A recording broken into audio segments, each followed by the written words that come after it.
Hello student, let's see this question. Which of the following sexually transmitted disease is not completely curable? Option A gonorrhea, option B genital warts, option C genital herpes and the option D chlamydia disease chlamydiae. तो बात करते हैं हम इस question के की concept की। तो इस क्वेश्चन में हमें बताना है सेक्सुअली ट्रांसमिटेड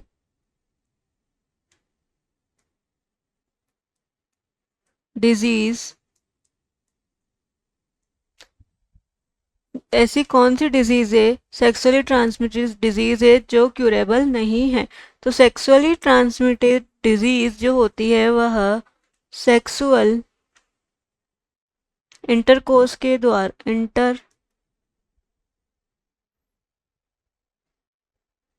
कॉज के ट्रांसमिशन से जो है होती है उसे हम सेक्सुअली ट्रांसमिटेड डिजीज कहते हैं। सेक्सुअल ट्रांसमिटेड जो डिजीज होती है वह दो टाइप की होती हैं, एक तो होती हैं क्यूरेबल और दूसरी होती हैं इनक्यूरेबल। क्यूरेबल मीन्स हम बोल सकते हैं जिनका क्या होता है, जिन डिजीज का ट्रीटमेंट या पता लगा लिया जाता है, निदान कर लिया जाता है, उनको ठीक कर लिया जाता है, वह क्यूरेबल, और जिनको ठीक नहीं किया जाता, जिनका ट्रीटमेंट नहीं हो सकता, वह इनक्यूरेबल डिजीज होती है। तो बात करते हैं हम जो क्यूरेबल डिजीज हैं।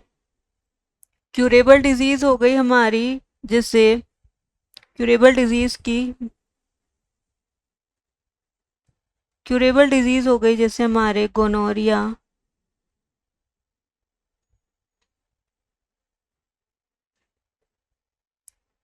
और गोनोरिया क्या है हमारी क्यूरेबल है, और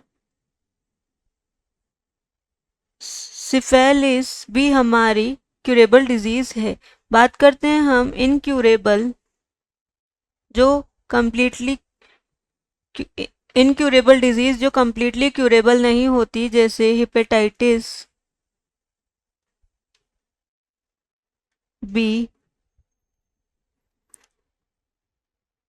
जेनाइटल हर्पिस, एड्स। ये तीनों डिजीज जो हैं कंप्लीटली इनक्यूरेबल या कंप्लीटली क्यूरेबल नहीं है, इनक्यूरेबल डिजीज कहलाती हैं। तो जो जेनेटियल हर्पिस और हेपेटाइटिस बी है वह कंप्लीटली क्यूरेबल नहीं होती है। कंप्लीटली क्यूरेबल क्या है, डिजीज जो है नहीं होती है। बात करते हैं हम जेनेटियल जो हर्पिस डिजीज होती है यह कोज्ड होती है हर्पिस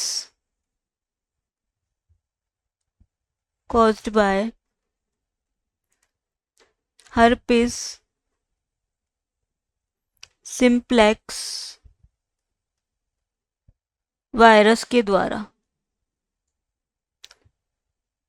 और हेपेटाइटिस बी जो होती है कॉज्ड होती है हेपेटाइटिस बी वायरस के द्वारा कॉज होती है। बात करते हैं हम ऑप्शन की, तो गोनोरिया क्या है, यह क्यूरेबल डिजीज है, तो ये गलत हो जाता है। जेनेटियल वार्ड्स यह भी क्यूरेबल है, एंड क्लेमाइडीज यह भी क्यूरेबल है, तो ये ऑप्शन हमारे गलत है। हमें बताना है कि कौन सी डिजीज जो है पूरी तरीके से क्यूरेबल नहीं है, यानी कि इनक्यूरेबल डिजीज है वह है जेनेटियल हर्पिस। ऑप्शन सी इस क्वेश्चन का सही ऑप्शन है। I hope understood this question. Thank you.